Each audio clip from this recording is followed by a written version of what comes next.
तौकीर रजा की बहू निदा खां बीजेपी में शामिल हो गई हैं। खवातीन के हक की आवाज में उठाती रहती थी वो आवाज, और निदा खां तौकीर रजा की खवातीन मुखालिफ उन्होंने तौकीर रजा को बताया था और अब बीजेपी में शामिल हो गई हैं।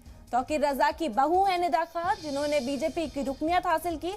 वक्त वक्त पर खवातीन के हक में आवाज उठाती रहती थी और तौकीर रजा को खवातीन मुखालिफ भी बताया था और अब बीजेपी की रुकनियत हासिल की, बीजेपी में शामिल हो गए निदा खान। तौकीर रजा की बहू है निदा खान, बीजेपी की रुकनियत हासिल की उन्होंने।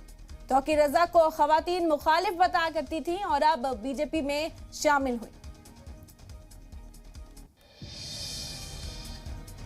तौकीर रजा की बहू है निदा खान, बीजेपी में शामिल हो गई। आपको बता दें कि वक्त वक्त पर खवातीन के हक में आवाज उठाती रहती थी और तौकीर रजा से भी खासा खफा नजर आती थी। खवातीन मुखालिफ बताती थी तौकीर रजा को और अब बीजेपी की रुकनियत हासिल की, बेहद मुतासिर नजर आती थी पीएम नरेंद्र मोदी और बीजेपी के मुद्दत कार में किए गए कामों से। खबरों में बने रहने के लिए आप हमारे फेसबुक, ट्विटर, इंस्टाग्राम पेज को फॉलो कर सकते हैं और ताज़ा अपडेट्स के लिए हमारे यूट्यूब चैनल जी सलाम को सब्सक्राइब कर सकते हैं और हाँ, बेल आइकन दबाना बिल्कुल ना भूलें।